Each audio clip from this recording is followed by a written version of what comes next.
Hola a todos y todas.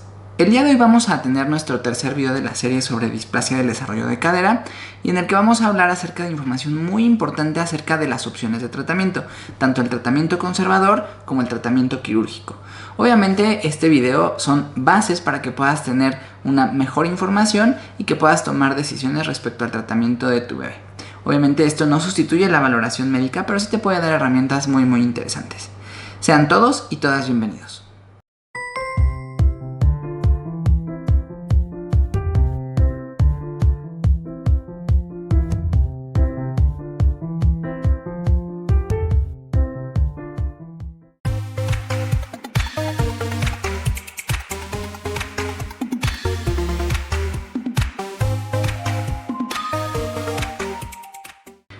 Hola, yo soy Juan Francisco Márquez, soy médico especialista en rehabilitación pediátrica y en este canal hablamos sobre temas de neurodesarrollo infantil, padecimientos y pues en este caso de algunas cuestiones sobre detección oportuna, algunas recomendaciones sobre algunas patologías para que puedas tener tu bebé y tú mucho más información y que al final puedan tener un desarrollo adecuado.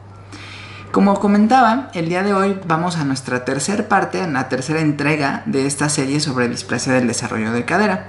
Y el día de hoy toca revisar el tratamiento. Ya hemos revisado en dos videos previos que dejamos en las tarjetitas acerca de los factores de riesgo, sobre las categorías de la displasia, la exploración física, algunas maniobras y también en el video 2 acerca de la radiografía y el ultrasonido, que son base del diagnóstico. Y pues el día de hoy vamos a hablar sobre la siguiente parte, que es el tratamiento, algunas opciones de tratamiento. Vamos a revisar dos partes, que es el tratamiento conservador y algunas bases del tratamiento quirúrgico.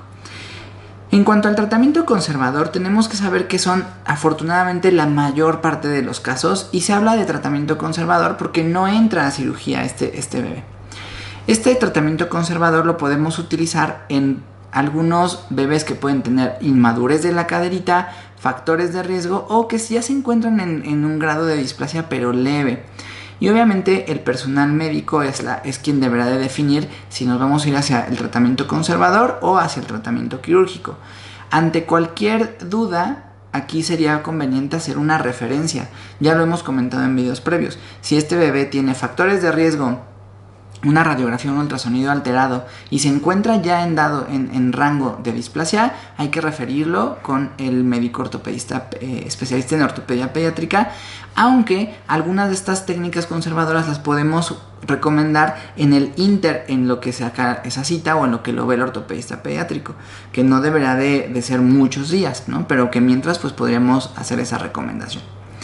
Entonces estos tratamientos conservadores tienen como objetivo corregir la posición de la cadera sin necesidad de cirugía, promoviendo sobre todo un desarrollo normal de la articulación. Ya hemos platicado en videos previos acerca de cómo esta caderita, estas dos estructuras, el acetábulo, ese techito y la cabeza del fémur, es lo que nos va a indicar si es que tiene o no una displasia y qué tan severa o no es, ¿no? Si este techito es muy alto. Entonces la mayoría de este manejo conservador tiene por objetivo que haya mejor contacto para estimular a que este madure y este se siga formando, ¿no? Que tenga una mejor contención. Iniciamos con el uso de las órtesis y aquí tenemos dos excelentes opciones. El primero es el arnés de Pavlik. Este arnés de Pavlik es uno de los tratamientos más conocidos, de los que más se ha hablado en la literatura y es ideal para niños menores de 6 meses. Este dispositivo está formado por una parte que va hacia el tórax y unas botitas que son unidos por una serie de correas y que van a llevar la posición del bebé hacia como si estuviera sentadito y con las piernas un poquito abiertitas, que es una posición de abducción y flexión, permitiendo esta posición que la caderita entre en mayor contacto y que de hecho esta es la posición ideal, la posición de seguridad, para que haya mejor estimulación y se mantenga dentro del acetábulo. Este arnés de Pavlik tiene grandes ventajas. El primero es que ha tenido una alta tasa de éxitos en diagnósticos tempranos y casos leves de displasia. Es no invasivo, sin embargo puede causar algo de incomodidad pues porque el bebé está en una posición forzada.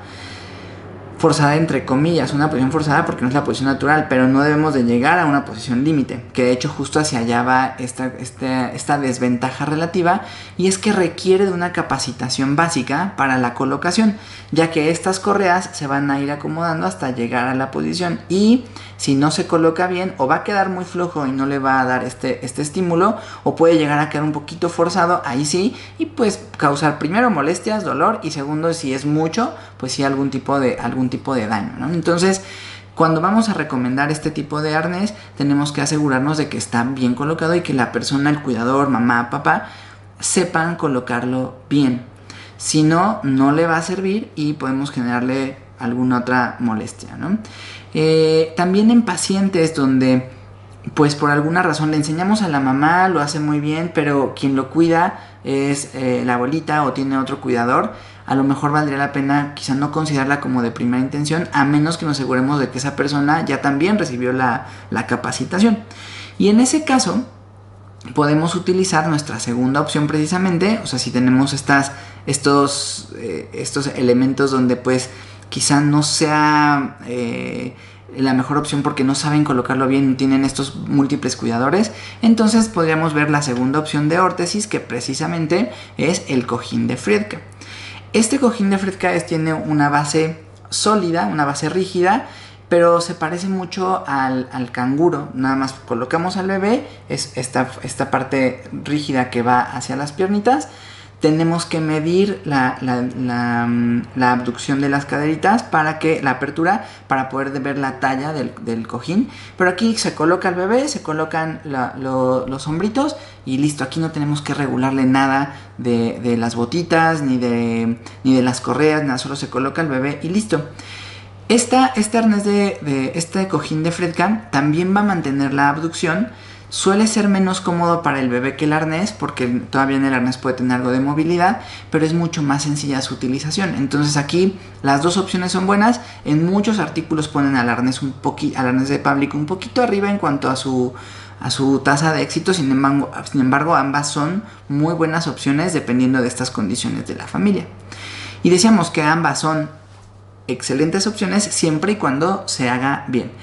Aquí el punto es que la utilización de estas férulas o de estas órtesis es de forma continua y que en la mayor parte del tiempo se deberá de usar la mayor parte del día y la noche para que pueda tener este efecto.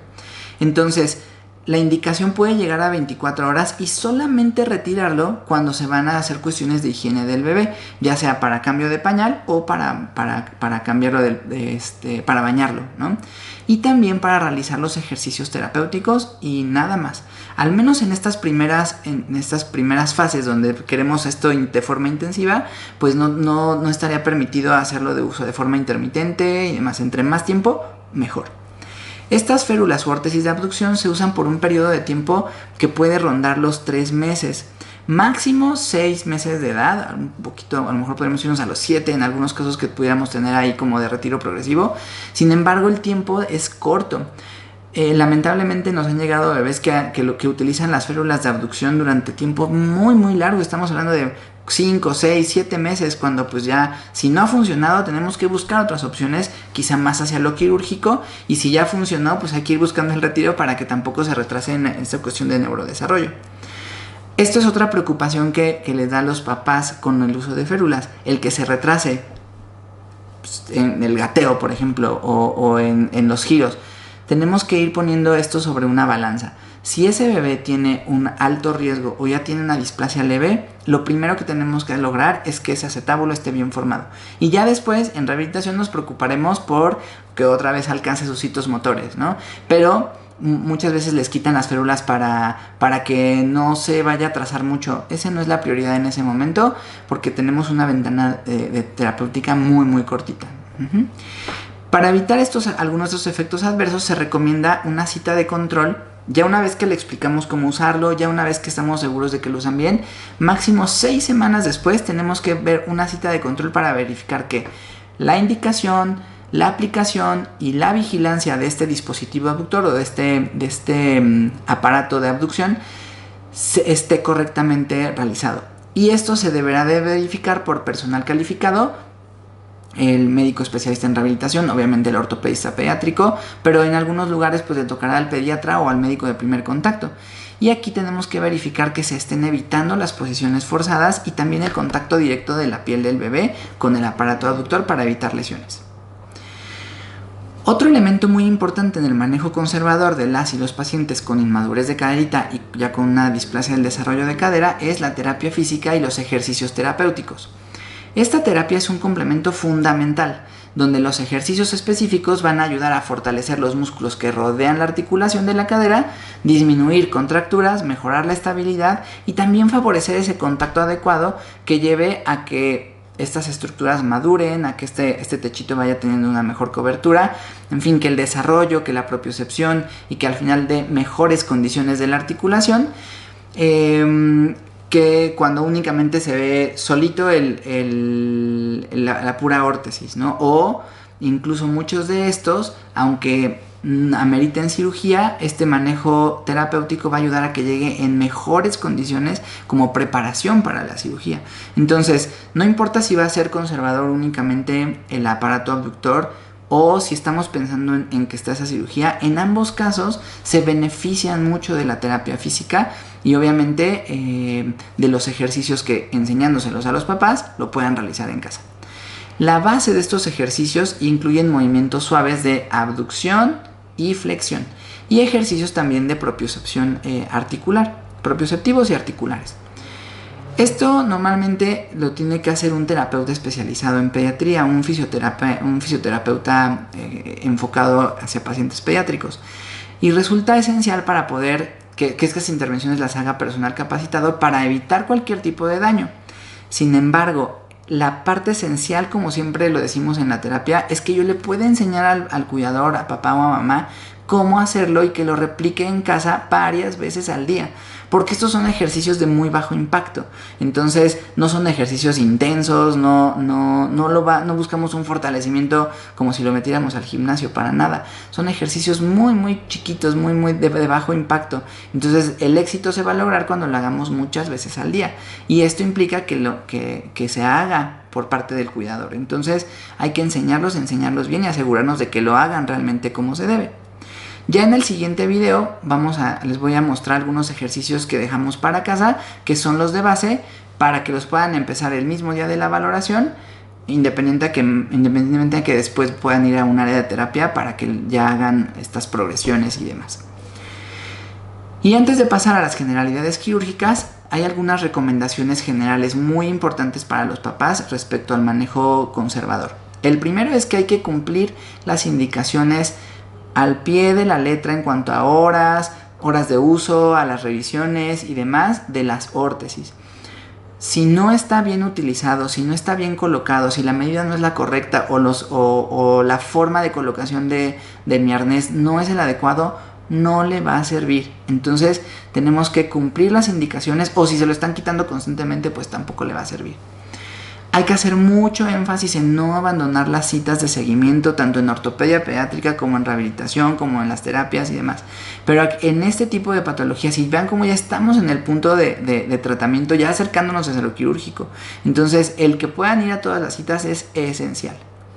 Y otro que también es como para favorecer este tipo de mejoría es que, si bien tenemos una posición, decíamos, como en flexión de la caderita y en abducción para favorecer que se haga contacto, la posición que debemos de evitar es cuando los bebés tienen las piernitas juntas, como si fueran a cruzar las piernitas, y en su lugar favorecer las posiciones, como le llaman, de ranita.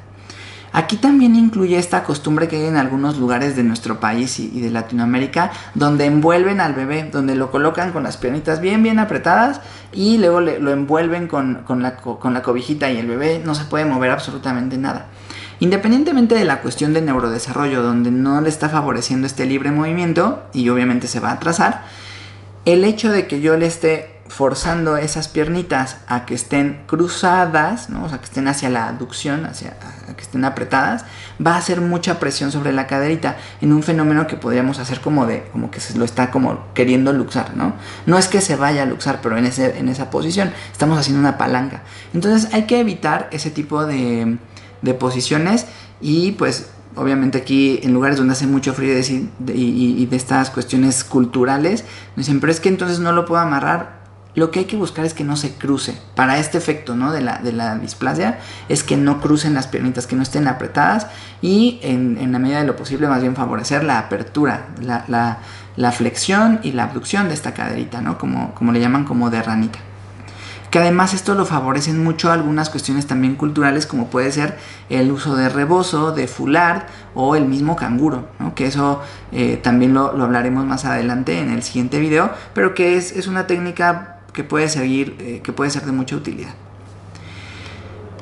Ahora, si los tratamientos conservadores no logran corregir la displasia, o si esta es muy severa o el diagnóstico se realiza de forma tardía, es posible que se necesiten opciones de cirugía, opciones quirúrgicas, por lo cual el especialista médico que deberá de establecer si la cirugía es la adecuada, el momento y demás, es el ortopedista pediátrico, es el médico especialista, subespecialista en ortopedia pediátrica. Ahora vamos a ver algunas generalidades que no sustituyen esta valoración, pero que nos permitirá tener mejor información al respecto. ¿Cuáles son los principales tratamientos quirúrgicos para displasia? Afortunadamente son menos comunes viéndolo en volumen, pero necesarios en algunos casos donde la DDC es moderada o severa, especialmente cuando además han tenido una poca tolerancia o una poca respuesta al tratamiento conservador. Los primeros tratamientos o los primeros conceptos que vamos a ver es la reducción cerrada y abierta. Una reducción cerrada es una opción para niños menores de 18 meses y que, como su nombre lo dice, no hacemos una apertura, ¿no? Es cerrado, no es una... Entra quirófano, pero no estamos haciendo una cirugía como tal, ¿no? Se realiza bajo anestesia general y el ortopedista manipula la caderita del bebé para llevarla a su posición correcta. Posteriormente, este niño o esta niña usará un yeso pelvipodálico para mantener la caderita en su lugar. Ahora, a pesar de que es una reducción cerrada, puede acompañarse también de tenotomías de aductores, del psoas, tenotomías para evitar esa presión hacia la aducción, rotación interna, y en lugares donde se cuenta con ella, puede ir acompañada de una artrografía transoperatoria que corrobore que esa reducción de la caderita llegó a la posición donde buscábamos. Y como comentábamos hace un momento, la posterior inmovilización del aparato de yeso pelvipodálico y la terapia de rehabilitación que corresponda, ¿no? Cuando sea indicada, y que siempre podemos hacer algunas otras cosas que no incluyan directamente la articulación de la caderita. Entonces, a pesar de que es una reducción cerrada, sí puede haber algunas cuestiones ahí como alguna cicatriz o así, pero tendremos que preguntar de qué fue, si fue de tenotomía, pero no llegan a abrir la articulación, ¿no? Bueno, a llegar a la articulación de forma quirúrgica.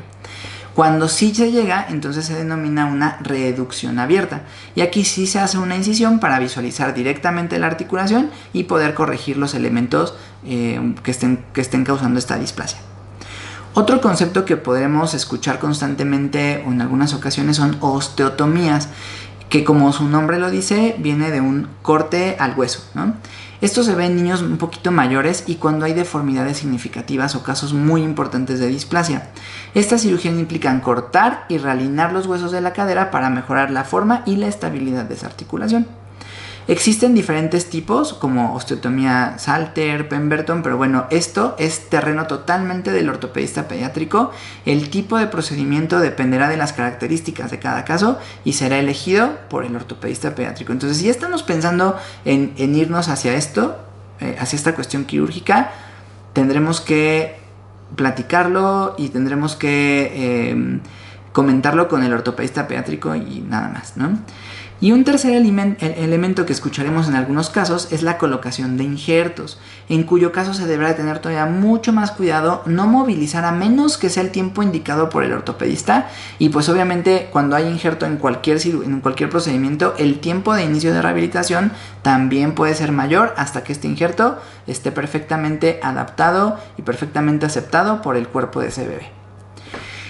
En todos estos casos existen cuidados posoperatorios que debemos considerar de forma general, y podemos decir que tras la cirugía el principal elemento va a ser el seguimiento de este niño o de esta niña, ya que va a necesitar, dijimos, yesos, algunos dispositivos de inmovilización, y obviamente tendremos que estar checando que tanto desde la piel hasta la caderita como tal, hasta la articulación, esté en buenas condiciones. Además de que en muchos lugares debemos de empezar rehabilitación intensiva con un equipo multidisciplinario de forma lo más temprano posible.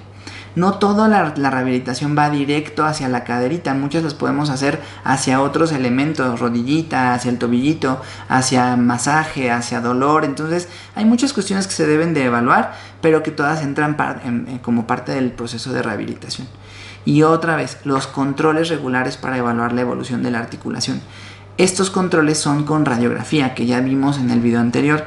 Muchos papás se estresan por el número de radiografías, sin embargo aquí es indispensable para el control de la articulación y del tratamiento.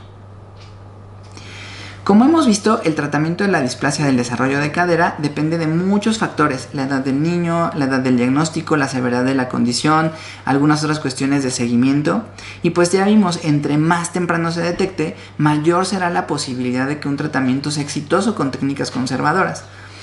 Para los profesionales de la salud es vital mantenerse actualizados y trabajar de forma cercana con los papás, asegurarnos de que sepan y conozcan todos estos conceptos tanto del tratamiento conservador como quirúrgico y posquirúrgico para realmente llevarnos al mejor resultado posible. Y para las familias, recordar que no están solos en el proceso, que hay todo un equipo que incluye desde el médico de primer contacto, desde los médicos especialistas en rehabilitación en ortopedia pediátrica, terapeutas físicos, ocupacionales, etcétera, que estamos todo el equipo comprometidos para que los bebés que pueden tener esta condición de displasia puedan alcanzar una vida funcional y plena, y sobre todo sin dolor y sin secuelas. Espero que esta información sea de utilidad. No olviden darle like a este video, suscribirse al canal, activar las notificaciones para no perderse los próximos videos y compartirlo con quien crean que pueda ser de utilidad. Cuéntenos en los comentarios si has tenido experiencias respecto a este tema, cómo les fue con estos tratamientos tanto conservadores como quirúrgicos, y pues también escríbanos qué temas les interesarían que estemos comentando en futuros videos. Gracias por estar aquí, espero que tengan un excelente día. Hasta la próxima.